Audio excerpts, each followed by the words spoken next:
লিকুল্লি উম্মাতিন আজাল ইযা জাআ আজালুহুম লা ইস্তাখিরুনা সাআ ওয়া লা ইস্তাকদিমুন। मौत जिस दिन आ गई दुनिया की हालत क्या हुई, रूह तन से उड़ गई मुर्दा की हालत क्या हुई। जब मलाकुल मौत आवेगे तुम्हारे सामने, फिर तुम्हें फुर्सत न मिलेगी लब हिलाने के लिए।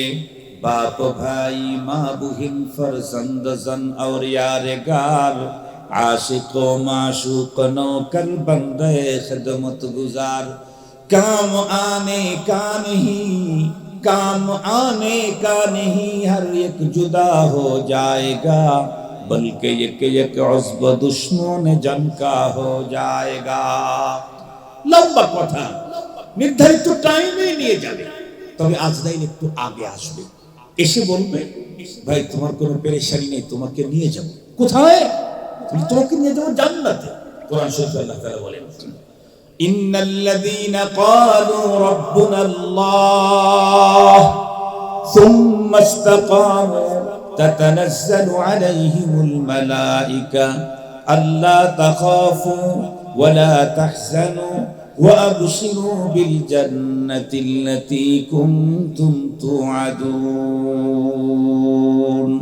কোরআন শরীফের মধ্যে আছে যে মানুষগুলি এই দুনিয়াতে থেকে ঈমানের কাগজটা কমপ্লিট করছে, ঈমান কমপ্লিট করেছে, মুকাম্মাল, ঝামেলা মুক্ত, ফ্রেশ, নিট এন্ড ক্লিন, স্বচ্ছ ঈমান যে ধারণ করেছে, কোন তুফান, কোন ঘূর্ণিঝড়, কোন সাইক্লোন, কোন মামলা, কোন হামলা, কোন রিমান্ড, কোন জেল, কোন জুলুম, কোন অবস্থাতে ঈমানের থেকে সরে যায় নাই।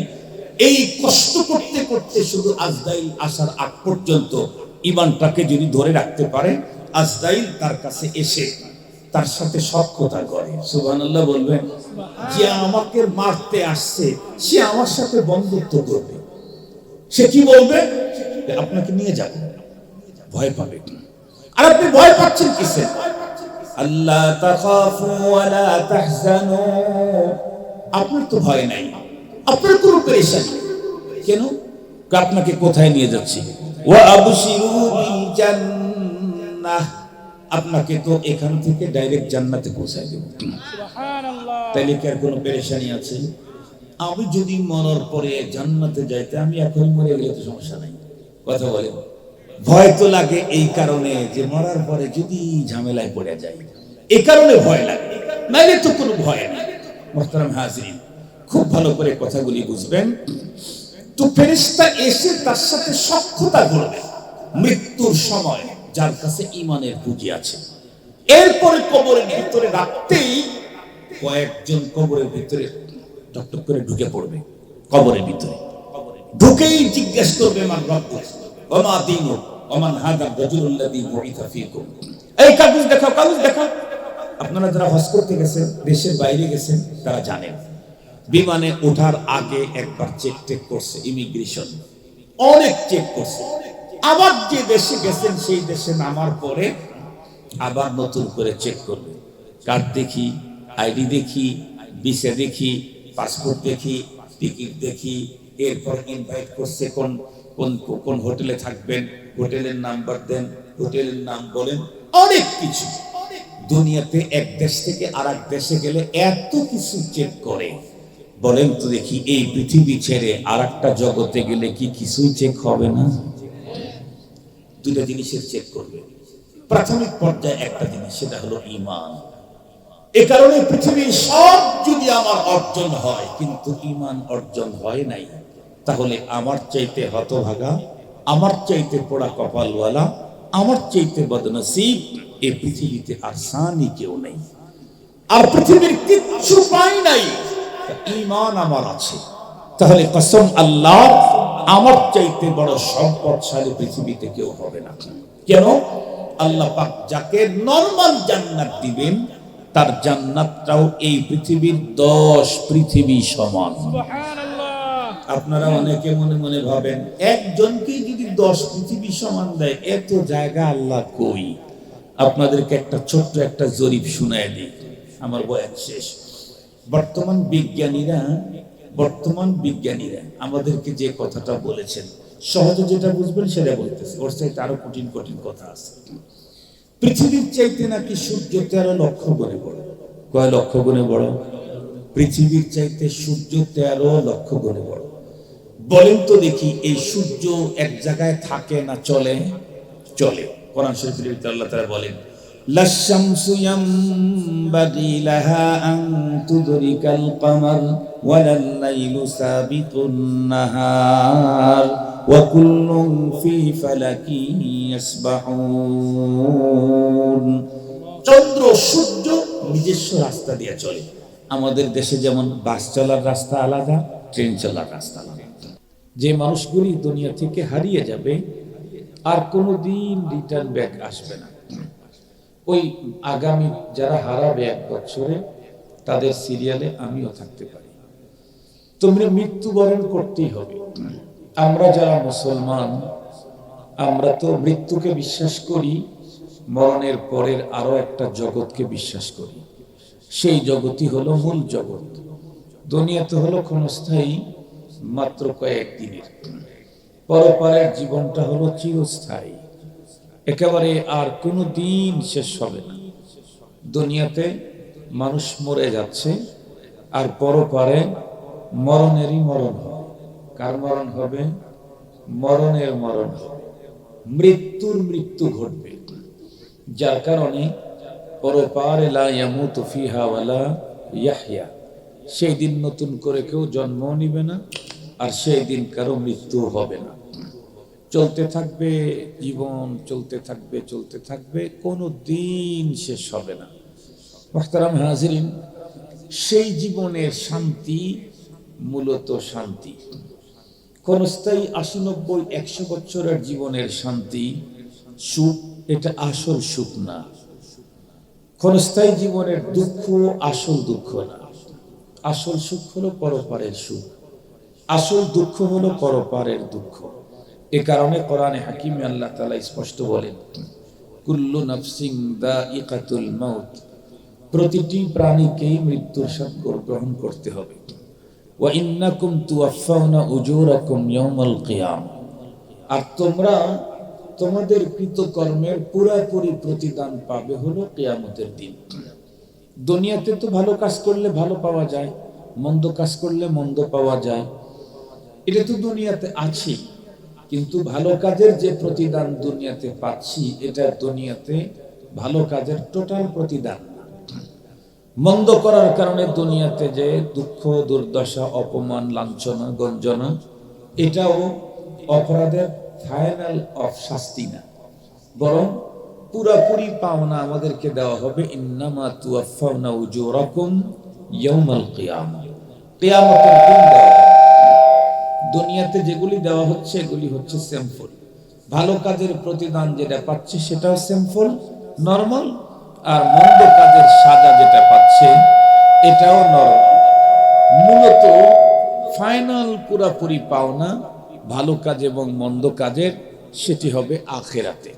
মুহতারাম হাজিরিন, সেই আখিরাতের দিন, ফামান যুহজিহা আনিন নার ওয়া উদখিলাল জান্নাহ ফাকাদ ফাজ, আখিরাতের দিনে যেই লোকটা জাহান্নাম থেকে মুক্তি পেয়ে জান্নাতে ঢুকে যাবে, আল্লাহর ভাষায় আল্লাহ বলেন সেই লোকটা হলো প্রকৃত সফল কাম।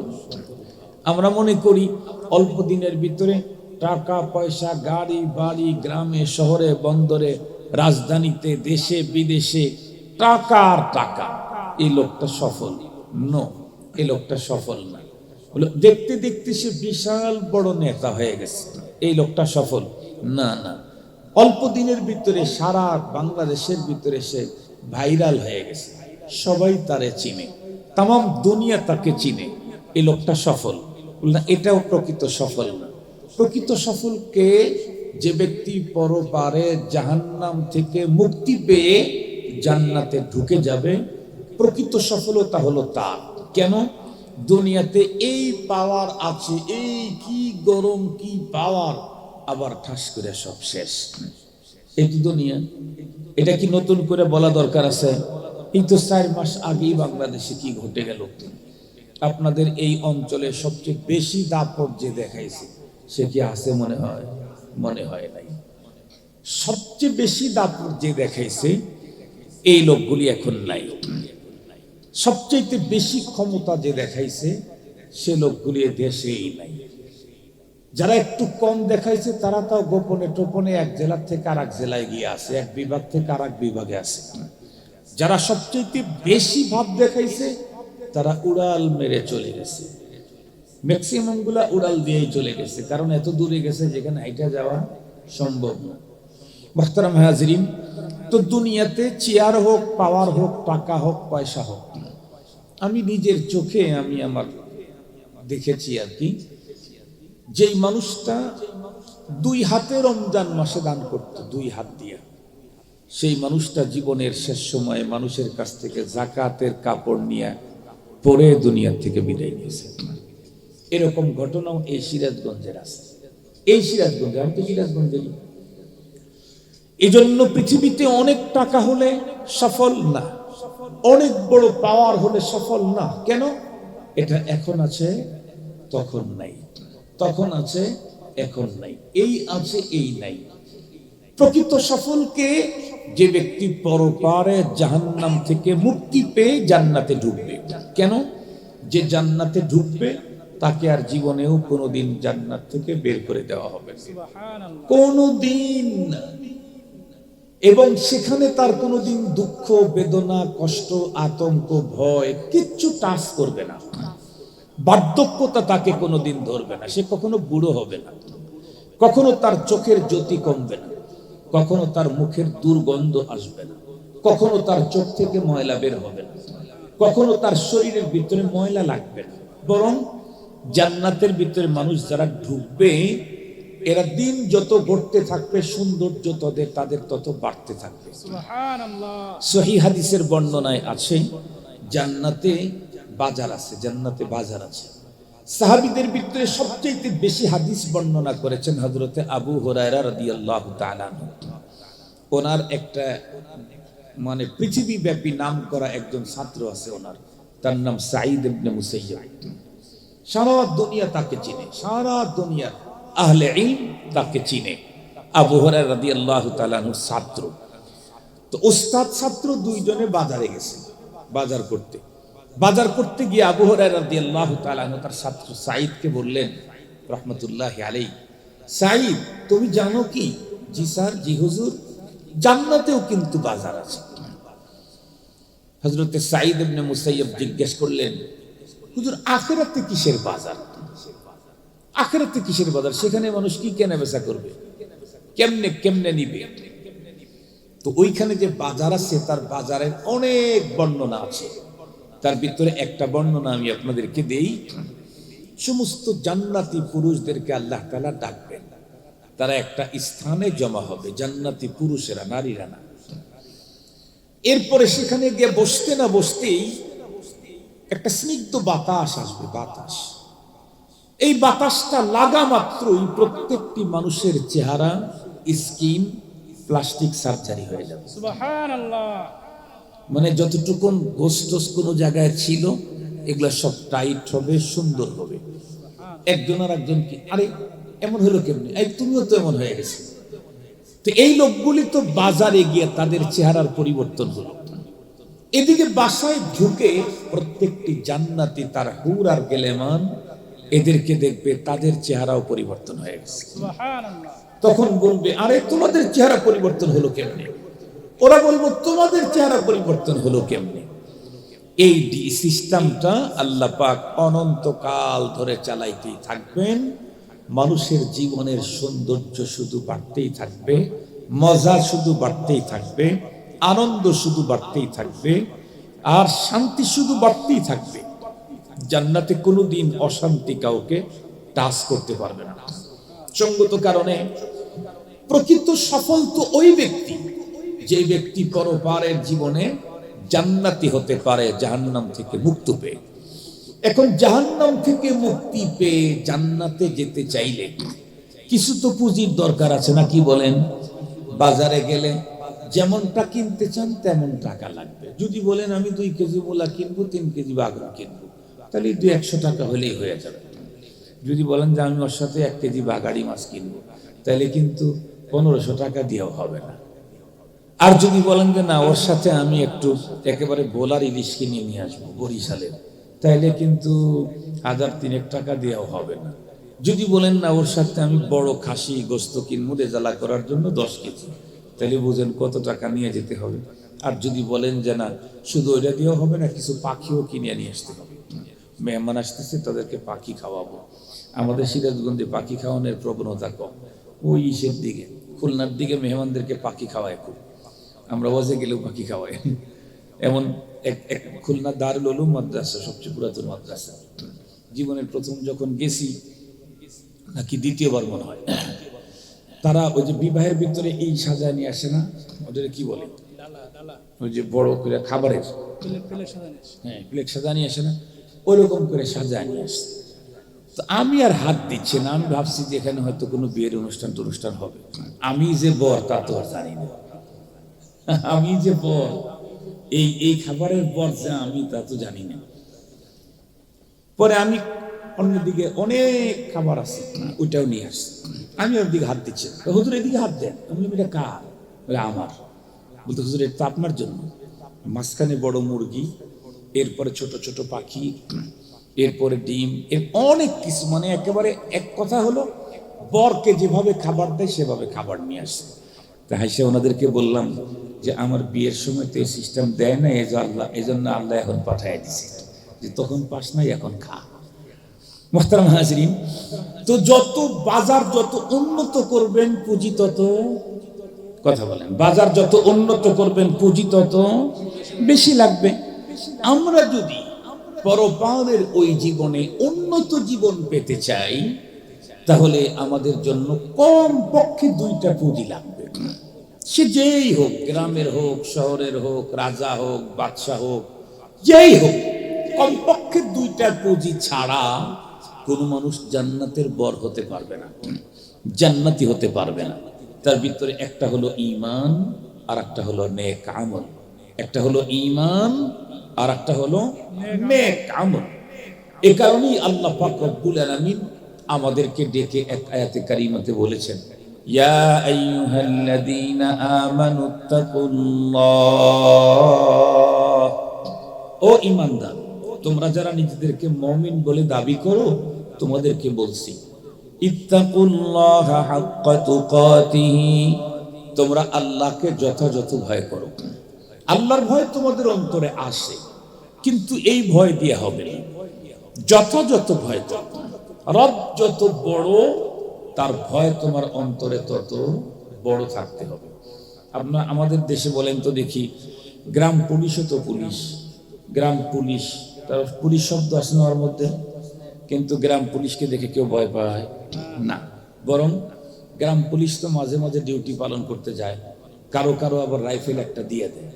ওই রাইফেল সচল না অচল ও জানে, আমরা জানি না।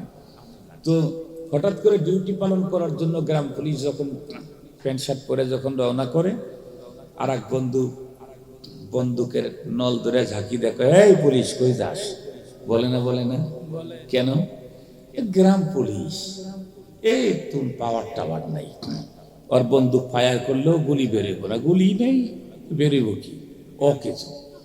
কিন্তু পুলিশ যে গ্রাম বাদ দিলে খালি পুলিশ, একটু ভয় আসে না? নাই? কারণ গ্রাম পুলিশের চাইতে পুলিশের পাওয়ার একটু বেশি।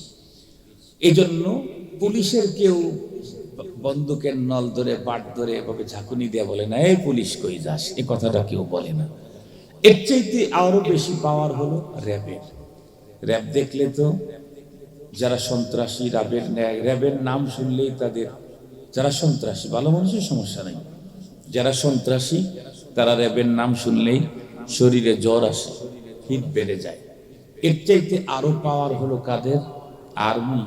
ও কিচ্ছু মানে না, আর্মি কিচ্ছু মানে না, একেবারে টান করে শোয়ায়া অথবা দাঁড় করায়া 4-5-10টা দিলে মোটামুটি মৃত্যুর মালাকুল মউত আসার আগ পর্যন্ত মনে হবে যে এর চেয়ে আর উন্নত খাবার নাই।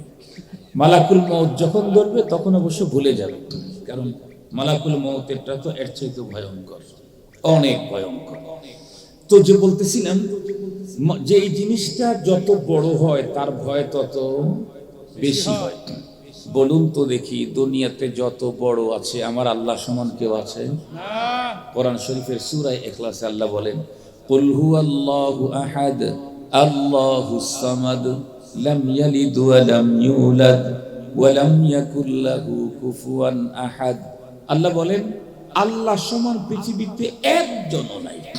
আল্লাহর চাইতে বড় লা ইউমকিন, আল্লাহ সমান এটাও লা ইউমকিন, কোনদিন সম্ভব না।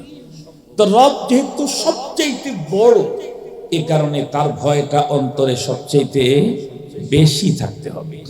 কিন্তু আমাদের অন্তরে কিন্তু রবের ভয়ের চাইতে র্যাবের ভয় বেশি। ঠিক বললাম? যদি কেউ জানে কোনো সন্ত্রাসী যে এখানে র্যাবের আছে, কি বলে, টহল আছে, তাহলে ওই এলাকায় কেউ সন্ত্রাসী করতে যাবে না। কিন্তু আমরা সবাই জানি যে আমাদের রব আমাদের সাথে আছে, তারপরে মিথ্যা কথা বলি। আমরা জানি আমাদের রব আমাদের সাথেই আছেন, তারপরে নামাজ না পড়ে ঘুমিয়ে থাকি। আমরা জানি যে আমাদের রব আমাদের সাথেই আছেন, এরপরে বেগানা নারীকে নিয়ে গল্প দিই। আমরা জানি আমাদের রব আমাদেরকে দেখতেছেন, আমার কথাগুলি শুনতেছেন, এরপরেও আমরা গুম করি, খুন করি, সন্ত্রাসী করি, লুণ্ঠন করি, জুলুম করি, অবিচার করি, ব্যভিচার করি। তাই বোঝা গেল রবের ভয় আমাদের অন্তরে ওই মানের নাই। এজন্য আল্লাহ আমাদেরকে ডেকে বললেন, ইয়া আইয়ুহাল্লাযীনা আমানু ইত্তাকুল্লাহ হাক্কা তুকাতিহি, হে ঈমানদার, তোমরা আল্লাহকে যথাযথ ভয় করো। আর কি বললেন? ওয়ালা তামুতুন্না ইল্লা ওয়া আনতুম মুসলিমুন। কমপ্লিট মুসলমান না হয়ে খবরদার কবরের পথে অগ্রসর হইও না। কেন? কবরের পথ বড় ডেয়ারিং, বড় সঙ্গীন, বড় ভয়াবহ। এ পথের বাঁকে বাঁকে, ফাঁকে ফাঁকে রব্বুল আলামিনের পক্ষ থেকে মোবাইল কোর্ট বসা হয়েছে। রাস্তা রাস্তায় চেক হবে, খবরের পথে রাস্তা রাস্তায় চেক হবে। আমাদের দেশের এই অঞ্চলের কোনো এক যুবকের খুব বেশি মনের চাহিদা হলো একটা R15 কিনবে। নর্মালি বললাম ওর চাইতে দামি গাড়ি এখন বাংলাদেশে আছে। তারপরে ধরলাম নর্মাল একটা গাড়ি R15, তাও তো 3 লাখ টাকার মতো মনে হয়, বা তার চাইতে বেশি হতে পারে। তো R15 একটা গাড়ি কিনছে ও সে। গাড়ি কেনার পরে প্রথম কোথায় যেতে চাবে? নানা বাড়ি, শ্বশুর বাড়ি থাকলে শ্বশুর বাড়ি, নাইলে তা না হলে ভাইয়ের শ্বশুর বাড়ি, বোনের শ্বশুর বাড়ি, কারণ ওইখানে বিয়েটা এরা থাকে, এদেরকে একটু দেখাবে। নিয়ত করছে, বেরও হয়েছে, কিন্তু রাস্তাতেই মোবাইল কোর্ট আছে। বলেন তো দেখি, এই ছেলেটা তাউল বাড়ি পর্যন্ত পৌঁছাইতে চাইলে সঠিকভাবে তার কাছে 2টা কাগজ লাগবে। একটা হলো নিজের ড্রাইভিং লাইসেন্স, আর একটা হলো গাড়ির লাইসেন্স, রেজিস্ট্রেশন। এই 2 কাগজ যদি না থাকে, খানিক যাওয়ার পরই পুলিশের মোবাইল কোর্টে ঠেকায় দিবে, কাগজ নাই। তাহলে গাড়ি কোথায়? থানায়। গাড়ি কোথায়? থানায়।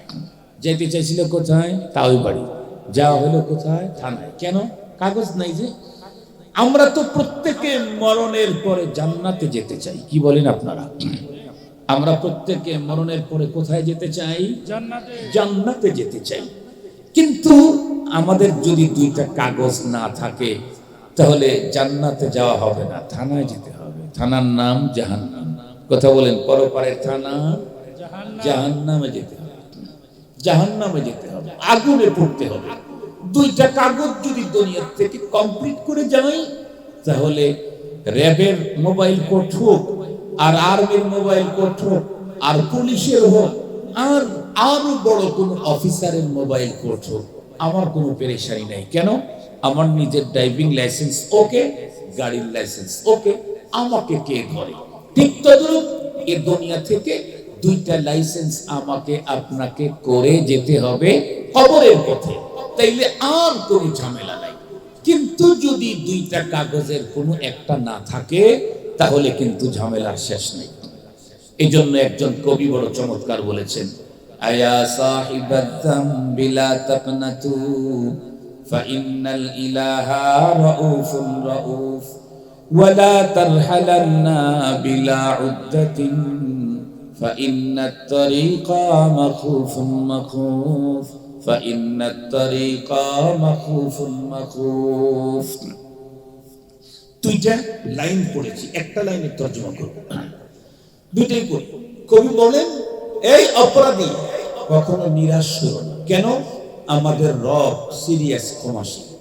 তোমার গুনাহ যত বেশি হতে পারে তার চাইতে রবের দয়া অনেক বেশি। তবে মনে রাখতে হবে, সব গুনাহ তওবা কিন্তু এক রকমের না। সব অপরাধ আস্তাগফিরুল্লাহ দিয়ে মাফ হয় না। সব অপরাধ আস্তাগফিরুল্লাহ দিয়ে মাফ হয় না। সূরা নিসার 92 নম্বর আয়াতে একটা অপরাধের কথা বর্ণনা করা আছে। কোন মুসলমান আর একজন মুসলমানকে ভুল ক্রমে মেরে ফেলেছে, তাহলে সেই অপরাধের তওবার কথা বর্ণনা করা আছে যে তাকে দুইটা জিনিস করতে হবে। একটা হলো একটা মুসলিম গোলাম আজাদ করতে হবে, আর একটা হলো যাকে মেরে ফেলেছে ভুল ক্রমে মারা হয়ে গেছে, তার অভিভাবকদেরকে দিতে হবে 100টা উটের দাম রক্তপণ। শেষে গিয়ে আল্লাহ তাআলা বলেন, তাওবাতাম মিনাল্লাহ। এই অপরাধের এটাই তো, এই অপরাধের এটাই তো। এই অপরাধ করে কেউ যদি গোলাম আজাদ করে নাই, 100টা রক্তপণে উট দেয় নাই, সারা জীবন খানায় কাবার চত্বরে বসে শুধু ইস্তেগফার করেছে, এই ইস্তেগফার দিয়ে এই অপরাধ মাফ হবে না। ওই অপরাধের তওবা হলো ওইটা। যেই অপরাধের যেই তওবা, সেই পদ্ধতিতে তওবা করলে আল্লাহ তাআলা অপরাধকে মাফ করে দিবেন। তবে সাথে সাথে কবি আর একটা কথা বলেছেন, ওয়ালা তারহালান্না বিলা উদ্দাতিন ফাইন্নাত তারিকা মাখুফুন মাখুফ। খবরদার, কবরের পথে যারা যাত্রা করতেছেন পুঁজিবিহীন যায়েন না, পুঁজিবিহীন কবরের পথে আগায়েন না। কেন? এই পথের বাঁকে বাঁকে ফাঁকে ফাঁকে মোবাইল কোড বসানো আছে। ঢুকতেই জিজ্ঞাসা করবে, কাগজ দেখাও, পেপারস দেখাও। আমি শুধু একটা কথা বলেই শেষ করে দিচ্ছি, যেমন মৃত্যুর সময়ই বুঝতে পারবে যার পুঁজি নাই। সহিহ হাদিসের বর্ণনায় আসছে, মানুষের জান কবজ করার জন্য ফেরেশতা এক রকমের না, কয়েক রকমের ফেরেশতা আছে। ঈমানদারদের জান কবজ করার জন্য যার কাছে দুইটা কাগজ আছে, ঈমান ইসলাম, ঈমানও আছে ইসলামও আছে, এই লোকের কাগজ কমপ্লিট। এই লোকের জান কবজ করার জন্য যে ফেরেশতা মালাকুল মউত আসবে, এই ফেরেশতা এসে যাকে মারতে আসছে তার সাথে হৃদ্যতা বন্ধুত্ব গড়া শুরু করবে। আগে একটু আগে আসবে, নির্ধারিত টাইমে তো জান বের করে নিয়ে যেতে হবে। লিকুল্লি উম্মাতিন আজাল ইযা জাআ আজালুহুম লা ইস্তাখিরুনা সাআ ওয়া লা ইস্তাকদিমুন। मौत जिस दिन आ गई दुनिया की हालत क्या हुई, रूह तन से उड़ गई मुर्दा की हालत क्या हुई। जब मलाकुल मौत आवेगे तुम्हारे सामने, फिर तुम्हें फुर्सत न मिलेगी लब हिलाने के लिए। बाप भाई माँ बहन फरजंद जन और यारगार, आशिको माशूक नौकर बंदे खिदमत गुजार। काम आने का नहीं हर एक जुदा हो जाएगा, बल्कि एक उज़्व दुश्मन जन का हो जाएगा। লম্বা কথা, নির্ধারিত টাইমে নিয়ে যাবে। তবে আজরাইল একটু আগে আসবে, এসে বলবে, ভাই তোমার কোনো পেরেশানি নেই, তোমাকে নিয়ে যাব। কোথায়? তোমাকে নিয়ে যাবো জান্নাতে। কোরআন শরীফে আল্লাহ তাআলা বলেন, ইন্নাল্লাযীনা ক্বালু রাব্বুনাল্লাহ সুম্মা ইসতাকামু তাতানাজ্জালু আলাইহিমুল মালায়েকা আল্লা তাখাফু ওয়া লা তাহজানু وأبشروا بالجنة التي كنتم توعدون কোরআন শরীফের মধ্যে আছে যেই মানুষগুলি এই দুনিয়াতে থেকে ঈমানের কাগজটা কমপ্লিট করছে, ঈমান কমপ্লিট করেছে, মোকাম্মাল, ঝামেলা মুক্ত, ফ্রেশ, নিট এন্ড ক্লিন, স্বচ্ছ ঈমান যে ধারণ করেছে, কোন তুফান, কোন ঘূর্ণিঝড়, কোন সাইক্লোন, কোন মামলা, কোন হামলা, কোন রিমান্ড, কোন জেল, কোন জুলুম, কোন অবস্থাতে ঈমানের থেকে সরে যায় নাই। এই কষ্ট করতে করতে শুধু আজরাইল আসার আগ পর্যন্ত ঈমানটাকে যদি ধরে রাখতে পারে, আজরাইল তার কাছে এসে তার সাথে সখ্যতা করে। সুবহানাল্লাহ বলবেন। যে আমাকে মারতে আসছে সে আমার সাথে বন্ধুত্ব করবে। সে কি বলবে? আপনাকে নিয়ে যাব। ভয় পাবে। আর আপনি ভয় পাচ্ছেন কিসে? আল্লাহ তাখাফু ওয়া লা তাহজানু, আপনার তো ভয় নাই, আপনার কোনো পেরেশানি নেই। কেন? আপনাকে কোথায় নিয়ে যাচ্ছি? ওয়া আবশিরু বিল জান্নাহ, আপনাকে তো এখান থেকে ডাইরেক্ট জান্নাতে পৌঁছায় দেব। সুবহানাল্লাহ। তাইলে কি আর কোনো পেরেশানি আছে? আমি যদি মরার পরে জান্নাতে যাইতে, আমি এখন মরে গেলে তো সমস্যা নাই। কথা বলে ভয় তো লাগে এই কারণে যে মরার পরে যদি ঝামেলায় পড়ে যায়, এই কারণে ভয় লাগে, নাইলে তো কোনো ভয় নেই। মুহতারাম হাজিরিন, খুব ভালো করে কথাগুলি বুঝবেন। তো ফেরেশতা এসে তার সাথে সখ্যতা করবে মৃত্যুর সময়, যার কাছে ঈমানের পুঁজি আছে। এরপরে কবরের ভিতরে রাখতেই কয়েকজন কবরের ভিতরে টকটক করে ঢুকে পড়বে।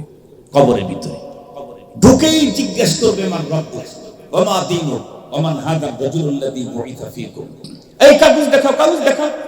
আপনারা যারা হজ করতে গেছেন, দেশের বাইরে গেছেন, তারা জানেন বিমানে ওঠার আগে একবার চেক করছে ইমিগ্রেশন, অনেক চেক করছে। আবার যে দেশে গেছেন সেই দেশে নামার পরে আবার নতুন করে চেক করবে। কার্ড দেখি, আইডি দেখি, ভিসা দেখি, পাসপোর্ট দেখি, টিকিট দেখি। এরপর ইনভাইট করছে কোন কোন কোন হোটেলে থাকবেন, হোটেলের নাম্বার দেন, হোটেলের নাম বলেন, অনেক কিছু। দুনিয়াতে এক দেশ থেকে আরেক দেশে গেলে এত কিছু চেক করে। বলেন তো দেখি, এই পৃথিবী ছেড়ে আরেকটা জগতে গেলে কি কিছুই চেক হবে না? দুটো জিনিসের চেক করবে। প্রাথমিক পর্যায়ে একটা জিনিস, সেটা হলো ঈমান। এ কারণে পৃথিবীর সব যদি আমার অর্জন হয় কিন্তু ঈমান অর্জন হয় নাই, তাহলে আমার চাইতে হতভাগা, আমার চাইতে পোড়া কপালওয়ালা, আমার চাইতে বদনসিব এই পৃথিবীতে আর সানি কেউ নেই। আর পৃথিবীর কিচ্ছু পাই নাই, ঈমান আমার আছে। তাহলে কসম আল্লাহ, আমার চাইতে বড় সম্পদশালী পৃথিবীতে কেউ হবে না। কেন? আল্লাহ পাক যাকে নরমাল জান্নাত দিবেন, তার জান্নাতটাও এই পৃথিবীর 10 পৃথিবী সমান। সুবহানাল্লাহ। আপনারা অনেকে মনে মনে ভাবেন, একজনকে যদি 10 পৃথিবী সমান দেয়, এত জায়গা আল্লাহ কই? আপনাদেরকে একটা ছোট্ট একটা জরিপ শুনায় দিই, আমার বয়ান শেষ। বর্তমান বিজ্ঞানীরা আমাদেরকে যে কথাটা বলেছেন, সহজে যেটা বুঝবেন সেটা বলতেছে, ওর চাইতে আরো কঠিন কঠিন কথা আছে।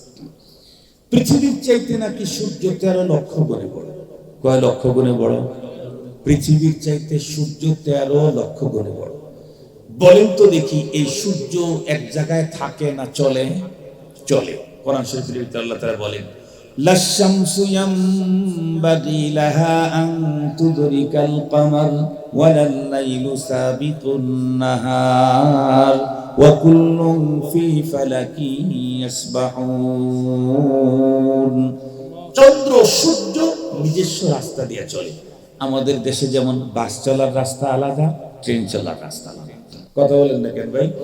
বাস চলার রাস্তা আলাদা, ট্রেন চলার রাস্তা আলাদা। তারপরেও ট্রেনে আর বাসে ধাক্কা লাগে না? লাগে না? রব্বুল আলামিন চন্দ্র চলার রাস্তা আলাদা করে দিয়েছেন, সূর্য চলার রাস্তা আলাদা করে দিয়েছেন। এ পর্যন্ত একদিনও ধাক্কা লাগে নাই। যদি ধাক্কা লাগতো তাহলে আমরা আর বাঁচতাম না, এই দুনিয়া টিকত না। কারণ পৃথিবীর চাইতে 13 লক্ষ গুণের বড়। ওটা যদি অ্যাক্সিডেন্ট করে পড়ে, তা আমি কই দুনিয়া থাকবে কেমনে? খুব ভালো করে বুঝবেন। এই সূর্য চলে, সূর্য কোন আসমানে চলে? একেবারে ছোট আসমান যেটা সামা উদ্দুনিয়া, আমাদের উপরে যে আসমানটা আছে এই আসমানে চলে, এর উপরে আরেকটা আসমান আছে, তার উপরে আরেকটা আসমান আছে, এভাবে 7 নাম্বার পর্যন্ত আসমান আছে। সবচেয়ে ছোট আসমান হলো দুনিয়ার আসমান এটা, আর এইখান দিয়ে চলে হলো সূর্য। বলেন তো দেখি, আমরা যতটুকু দেখি পৃথিবীটাকে ঘুরে আসতে কয় ঘন্টা লাগে? সূর্যের 24 ঘন্টা লাগে। আজকে দুপুর 12টার সময় সূর্য যেখানে দেখেছি, আবার সূর্য ওই জায়গায় আসতে কয় ঘন্টা লাগবে? সূর্যের 24টা ঘন্টা। এটা তো স্বাভাবিক চোখে দেখি। আরো ভিতরের কথা আছে, আরো ভিতরের কথা তো সায়েন্সের ছাত্র লাগবে, সায়েন্সের টিচার লাগবে, সায়েন্সের ছাত্র মাত্র দরকার নাই, সবাই যেটা বুঝবে সেটা বলতেছে। ছোট্টবেলা থেকে সারা জীবন কি দেখলাম? সূর্য একদম গরমের মৌসুমে মাথা বরাবর চলে, আর এখন শীতকালে একটু দক্ষিণ দিকে ঢলে গেছে। জীবনে কোনোদিন উত্তর দিকে চলতে দেখছেন সূর্যরে? কথা বলেন না কেন? জীবনে কোনোদিন সূর্যকে উত্তর দিকে ঢলে চলতে দেখেছেন? সোজা চলাচলি চলে আর একটু দক্ষিণ দিকে যায়। তাতে যতটুকু এরিয়া জুড়ে সারা বছর সূর্য যায়, তাতে আসমানের কয় ভাগের 1 ভাগ হবে? কয় কোটি ভাগের 1 ভাগ হবে। ও যে চলে বলে বর্ণনাই করতে পারবো, এই এতটুকু, ঠিক বললাম না? এই এতটুকুর ভিতরে সারা বছর চলে। সূর্য তার গতি এত বেশি, তারপরেও যে রাস্তা অতিক্রম করতে 24 ঘন্টা লাগে, এইরকম সারা বছর অতিক্রম করে আসমানের মাত্র এতটুকু জায়গা, আর পুরা আসমান পড়েই আছে। এটা হলো ছোট আসমান। এটা কোন আসমান? কথা বলেন না কেন? এর চাইতে বড়টা কত বড়? আপনারা কি বলে লাগাইছেন না? কয়েল লাগান না মশা তাড়াবার জন্য? কয়েল দেখবেন, কয়েল কিন্তু একসঙ্গে 2টা থাকে। একেবারে স্ট্যান্ড যেখানে লাগায় ওইটা একটা পাক আছে যেখানে স্ট্যান্ড লাগায়, ওটা কিন্তু এতটুকু গোল। এরপরেরটা, তারপরেরটা, তারপরেরটা, তারপরেরটা। 7 নাম্বার প্যাচ প্রথম নাম্বার প্যাচের তুলনায় কয় গুণে বড়? মিনিমাম 10-15 গুণে বড় হবে, 15 গুণে বড় হবে মিনিমাম। এই ছোট্ট গোড়ার প্যাচের তুলনায় 7 নাম্বার প্যাচটা যত গুণে বড়, প্রথম আসমানের তুলনায় 7 নাম্বার আসমানটা তত গুণে বড়। সুবহানাল্লাহ। এখন বলেন, এক আসমানে যদি আপনাদেরকে ভাগ বাটোয়ারা করে দেয়, 10 দুনিয়া সমান না 15 দুনিয়া সমান জায়গায় এমনি পেয়ে যাবেন। আরো কিছু খাস থেকে, খাস বুঝেন নাই? খাস বুঝেন তো? আরো কিছু কি থেকে যাবে? খাস থেকে যাবে। এই জন্য রব এত জায়গায় কোথায় পাবেন? এটা পাগলের বল, এটা পাগলের কথা। রব্বুল আলামিন আসমানই তো 7টা তৈরি করে রেখেছেন, জমিন 7টা তৈরি করে রেখেছেন। 7 আসমানের উপরে আল্লাহ পাকের আরশ। আল্লাহর আরশ কত বড়? ওয়াসিআ কুরসিয়ুহু আস-সামাওয়াত ওয়াল আরদ। আল্লাহর চেয়ার সমস্ত আসমান জমিনকে বেষ্টন করে রেখে দিয়েছে। আল্লাহ পাকের চেয়ার কত বড়! মুহতারাম হাজিরিন, তো যেই মানুষটার কাছে কিছু নাই কিন্তু ঈমান আছে, সেই মানুষটা এই পৃথিবীর 10 পৃথিবী সমান জান্নাত পেয়ে যাবে। এই জন্য যার ঈমান আছে তার চাইতে বড় লোক আর কেউ হওয়ার কোনোদিন সম্ভাবনা। বর্তমান পৃথিবীর বড় লোক হলো বিল গেটস। বিল গেটস কি পৃথিবীর অর্ধেকের মালিক? 50 ভাগের 1 ভাগের মালিক? কথা বলেন না কেন? বিল গেটস হলো বর্তমান পৃথিবীর বড় লোক। বিল গেটস কি পৃথিবীর অর্ধেকের মালিক হয়ে গেছে? 4 ভাগের 1 ভাগের মালিক হয়েছে? 50 ভাগের 1 ভাগের মালিক হয়েছে না। বিল গেটস তো পৃথিবীর 1000 ভাগের 1 ভাগের মালিক হয় নাই। সে হলো বর্তমান পৃথিবীর সবচেয়ে সেরা বড় লোক। পৃথিবীর সবচেয়ে সেরা বড় লোক যে, সে হলো এই পৃথিবীর 1000 ভাগের 1 ভাগের মালিক হয় নাই। আর যার কাছে ঈমান আছে সে এই পৃথিবীর মতো 10 পৃথিবী সমান জান্নাতের মালিক। সুবহানাল্লাহ। বলুন, ঈমানের চাইতে বড় সম্পদ পৃথিবীতে আর হইতেই পারে না। জিজ্ঞেস করতে চাই, সেই ঈমানের শিক্ষা হয় কোথায়? স্কুল, কলেজ, ইউনিভার্সিটিতে, মেডিকেল কলেজে। এগ্রিকালচার ইউনিভার্সিটিতে। আরো একটু জোরে বলেন। বুয়েটার চুয়েটে এডওয়ার্ডে ইমানের শিক্ষা হয় কোথায়? মাদ্রাসায়, মসজিদে। এই দুই জায়গায় ইমানের শিক্ষা হয়। সবচাইতে বড় সম্পদশালী করবা, পৃথিবীর মানুষের সবচাইতে বড় সম্পদের বন্টনই হয় মাদারিসে দ্বীনিয়ায়। এই জন্য এই মাদ্রাসার প্রতি আপনাদের সহযোগিতা, ভালোবাসা, আপনাদের আসা যাওয়া খুব জরুরি। মৃত্যুর আগে হলেও নিজের ঈমান আর ইসলামের কাগজটা ক্লিয়ার করে কবরের পথে ঢুকতে বলছেন আল্লাহ। আল্লাহ নিজেই বলেন, ইয়া আইয়ুহাল্লাযীনা আমানুত্তাকুল্লাহ হাক্কা তুকাতিহি ওয়া লা তামুতুন্না ইল্লা ওয়া আনতুম মুসলিমুন। হে ঈমানদার, তোমরা তোমাদের রবকে যথাযথ ভয় করো, খবরদার কমপ্লিট মুসলমান না হয়ে কবরের পথে যাত্রা করো না। কেন?